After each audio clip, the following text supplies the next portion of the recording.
Like, I don't even know what I complained about back in 2019. Like, I don't even know what I was even complaining about. Wasting your time complaining because 2020 hit you with the wham woozoo. Okay? Hit you with the white hitter real quick. It's crazy. So look, Yandy, like being a mother of a young Black African American male, like what was that conversation with him about police brutality, or like did it take you a minute to actually like have a conversation with him? You know what? My son sees me go out and protest all the time. But when it really hit me that I needed to have a conversation with him was when I was at the park. There was an officer that was directly adjacent to us. And I'm like, Amir, let me go introduce you to the officer since this is the park you play in.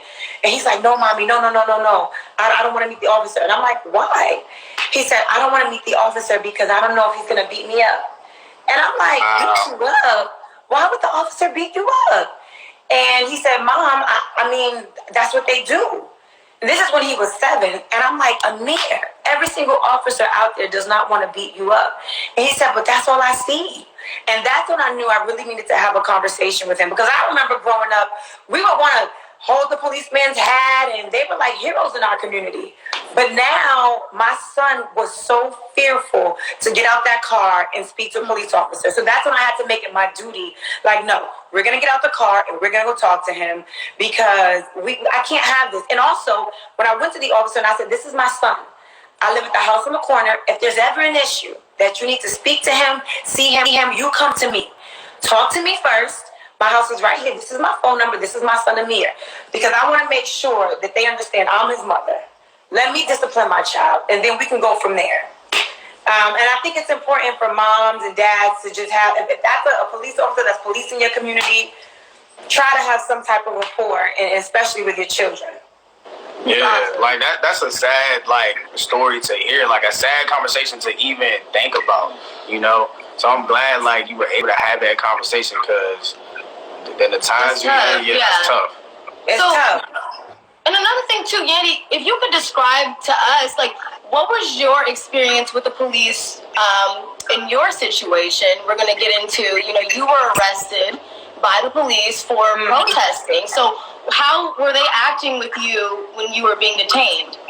Well, it was crazy because it didn't matter that we were protesters. We were people that they thought were breaking the law or trespassing on Daniel Cameron's property.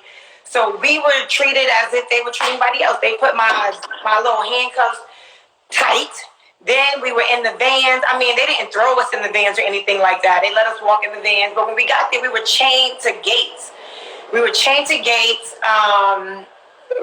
bathroom we had to use was it felt like the bathroom was full of anthrax, COVID, and every other disease you could think of. There was feces on the floor, toilet tissue, sanitary napkins all over. It was disgusting. And then when we got to the cell, when we got processed to the cell, there was one toilet. It was probably about, I don't know, maybe 40 of us, 30-something of us women in one cell, and there was a toilet right by the window. So basically, everyone can see you when you use the bathroom. Wow. And again, we spent more hours in jail than the guy that got indicted for murdering Breonna Taylor.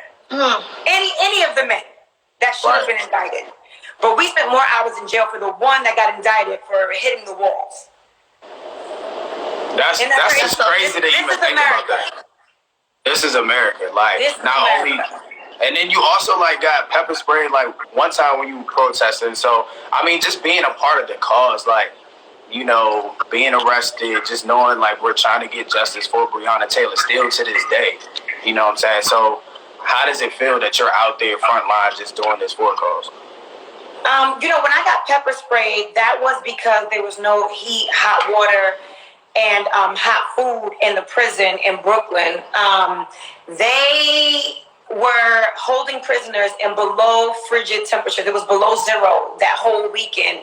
And these police, the inmates were banging on the walls. They were banging on the walls to let people know that they had no lights, they had no heat, no hot water for days. And we were like, okay, we're going to occupy the streets until they have heat. And we stood out there. We wound up sleeping overnight out there because we felt like we needed to make a statement to bring awareness to what was happening to these inmates.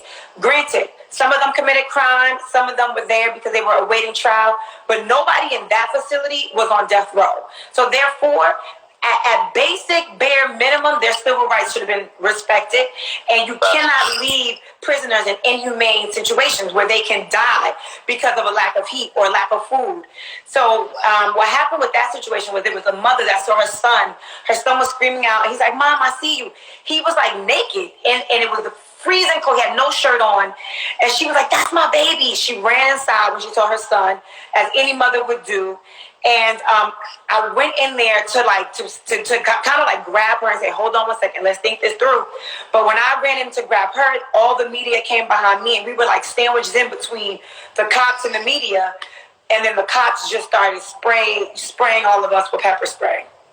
But it was like direct contact when I walked in. It was crazy. But I think that for me, being on the front lines, I was given this platform not because I felt like I wanted to be on TV, not because I felt like I was a superstar. I still don't think so.